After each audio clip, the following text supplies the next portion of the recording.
Assalamualaikum warahmatullahi wabarakatuh. Saya Satrio Nugraha Pratama dengan NIM 220000241003 kelas F. Saya di sini sebagai pihak pertama yaitu Hamdi Dolot. Perkenalkan, saya Novita Dewi dengan NIM 220241171 dari kelas B. Saya sebagai mediator. Perkenalkan, nama saya Trivita Diarahmani dengan NIM 22000241159 dari kelas B. Di sini saya sebagai pihak kedua. Selamat siang untuk kedua belah pihak. Hari ini kita akan melakukan mediasi untuk menyelesaikan sengketa terkait jual beli tanah antara pemohon dan termohon. Saya akan memfasilitasi diskusi ini untuk mencapai kesepakatan yang saling menguntungkan. Perkenalkan, nama saya Hamdi Dolot sebagai pihak pertama dalam kasus ini. Perkenalkan, nama saya Tensia Abdi Langkai sebagai pihak kedua dalam kasus ini.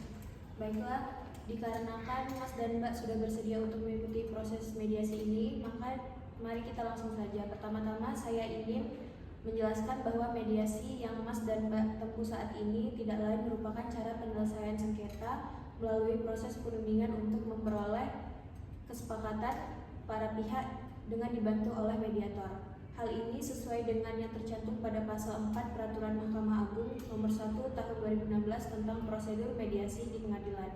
Adapun saya sebagai mediator merupakan pihak yang netral membantu para pihak dalam proses perundingan guna mencari berbagai kemungkinan penyelesaian sengketa tanpa menggunakan cara yang memutus dan memaksakan sebuah penyelesaian. Di dalam pelaksanaan mediasi, kita juga mengenal adanya prinsip-prinsip dalam mediasi, yaitu antara lain yang pertama, imparsial, yang berarti tidak memihak atau netral.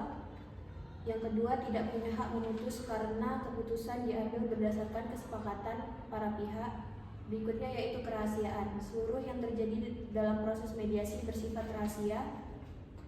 Yang terakhir adalah kaukus, artinya jika diperlukan mediator dapat melakukan pertemuan terpisah dengan para pihak.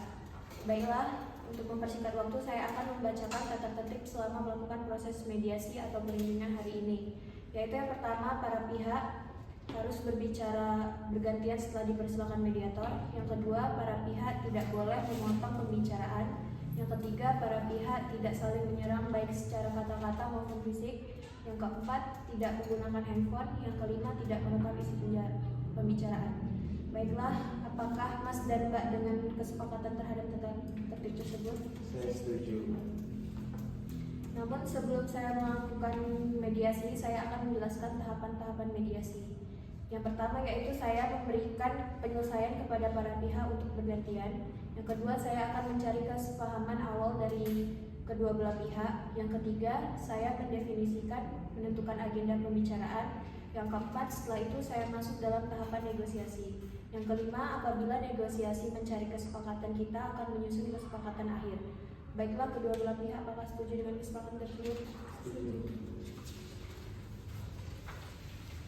Baiklah, bagaimana kita memulai saja dengan mendengar keterangan dari pemohon terlebih dahulu. Apakah termohon setuju? Silakan pemohon. Jadi gini, mediator, pada tanggal 17 Maret tahun 2011 kami berdua menyepakati jual beli tanah perkebunan dengan menyepakati harga senilai 175 juta. Dan pihak kedua udah memberi uang muka sebanyak 50 juta dan katanya dia mau dilunasi setelah pengangkatan tanah. Dan setelah berjalan waktu, pihak kedua sudah membayar sebanyak 103.500.000 dan sudah 10 tahun pihak kedua tidak membayar lagi cicilannya dan saya merasa sangat dirugikan. Baiklah, artinya pemohon di sini merasa sangat dirugikan oleh perbuatan termohon. Iya benar, mediator. Baiklah, setelah kita mendengar penjelasan dari pemohon, selanjutnya saya memberikan kesempatan kepada termohon untuk menyampaikan hal-hal yang perlu kita ketahui. Ya, terima kasih. Saya mengakui bahwa adanya keterlambatan dalam melaksanakan pelunasan sisa pembayaran dalam perjanjian jual beli tanah ini. Namun saya bukan sengaja untuk tidak melanjutkan pembayaran tersebut karena saya berniat untuk melakukan pelunasan sisa pembayaran setelah pihak pertama melakukan pengukuran tanah. Tetapi hingga saat ini pihak pertama tidak melakukan pengukuran dan kemudian pihak pertama meminta tambahan uang sebesar 25 juta. Mengenai harga tanah yang disebutkan pihak pertama itu tidak sesuai dengan yang tertera dalam surat perjanjian yang sudah kita sepakati. Dalam surat perjanjian harga tanah tersebut sebesar 130 juta, tetapi pihak pertama menyebutkan harga tanah tersebut sebesar 175. Mungkin pemohon bisa jelaskan lebih lanjut kerugian yang dialami. Karena pihak kedua tidak dietikat baik, pihak pertama dan kedua saya dan dia sempat membuat pernyataan bersama, yaitu melunasi pelunasan sebesar 71.500 paling lambat tanggal 27 Agustus 2021, dan juga selama 10 tahun pihak kedua sudah beraktivitas dengan menanam jagung di lahan, dan yang paling fatalnya sudah menanam pohon kelapa yang sudah produktif sebanyak 300 pohon dan menjualnya begitu saja. Semestinya pihak kedua belum berhak melakukan kegiatan di atas tanah perkebunan tersebut karena belum sepenuhnya menjadi hak milik dari pihak kedua.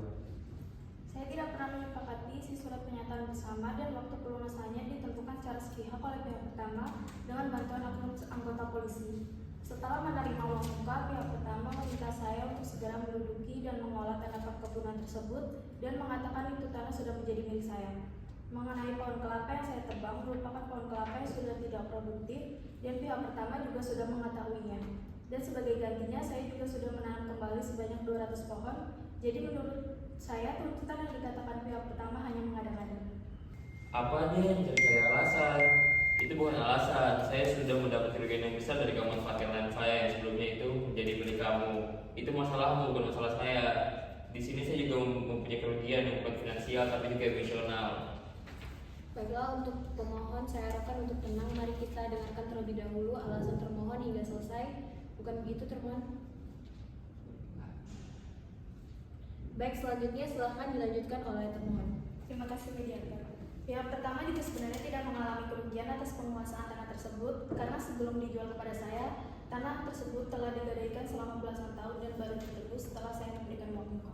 Saya sudah menunggu selama 10 tahun dan juga sudah membuat surat pernyataan dengan Anda kan. Anda juga melunasi, itu adalah pelanggar perjanjian. Saya sudah berkali-kali meminta kepada pihak pertama untuk segera mengukur ulang tanah tersebut supaya saya bisa segera melunasi sisa pembayaran. Tetapi pihak pertama tidak segera melakukan pengukuran. Dan pihak pertama menetapkan secara paksa dan sepihak mengenai tenggat waktu pembayaran. Hal tersebut juga melanggar perjanjian. Sekarang mari kita dengarkan usulan solusi dari kedua belah pihak. Apakah ada yang ingin diusulkan? Dari saya ingin tergugat mengembalikan sertifikat tanah dan membayar ganti rugi secara penuh. Baik, namun untuk termohon gimana tanggapannya?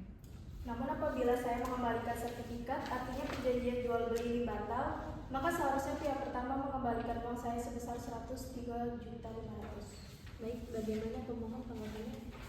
Saya meminta tergugat mengembalikan sertifikat tanah tanpa syarat, itu hak saya. Bagaimana pendapatnya? Saya bersedia untuk mengembalikan sertifikat tersebut dan pihak pertama juga harus mengembalikan uang saya. Di sini saya juga mengalami kerugian karena uang yang saya berikan selama 10 tahun menjadi sia-sia dan uang tersebut menguntungkan bagi pihak pertama. Saya meminta pengembalian sertifikat sebagai langkah pertama untuk menyelesaikan masalah ini. Mengapa termohon tidak dapat mempercayai komitmen saya?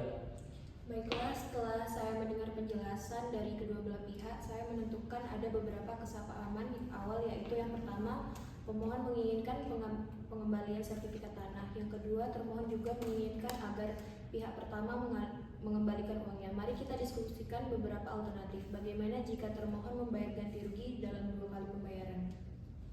Saya ingin pembayaran dilakukan sekaligus. Tergugat telah cukup lama untuk memenuhi kewajibannya.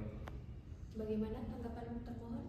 Saya akan memberikan uang sebesar 26.500.000 sebagai pelunasan karena sesuai dengan perjanjian bahwa harga tanah tersebut adalah 130 juta bukan 175 juta.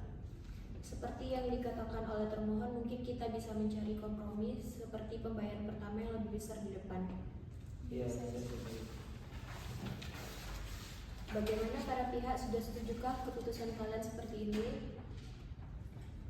Baik, mediator, kami setuju. Baik, jika begitu keputusannya, saya akan merumuskan kesepakatan secara tertulis dalam kesepakatan perdamaian yang akan ditandatangani oleh pihak mediator dan para pihak pemohon. Dan termohon untuk menandatanganinya, Anda bisa ke kantor saya besok untuk menandatangani surat keputusan ini, dan surat ini pun nantinya tidak boleh diubah sama sekali karena kesepakatan ini sudah inkrah dan tidak bisa diganggu-gugat. Baik. Berikut adalah kesepakatan yang telah kita buat. Pertama, pihak pertama dapat mengembalikan uang muka sebanyak 103.500.000 jika pihak kedua gagal melunasi sisa pembayaran sesuai perjanjian. Pihak kedua dapat diberi kesepakatan untuk melunasi sisa pembayaran yang belum diselesaikan sebanyak 26.500.000 diangsur selama 6 bulan setelah pihak pertama melakukan pengukuran tanah ulang. Yang ketiga yaitu kedua belah pihak menyepakati kompensasi yang adil atas kegiatan berkebun dan penebangan pohon oleh pihak kedua di tanah sengketa dengan mempertimbangkan dampaknya pada pihak pertama. Baik.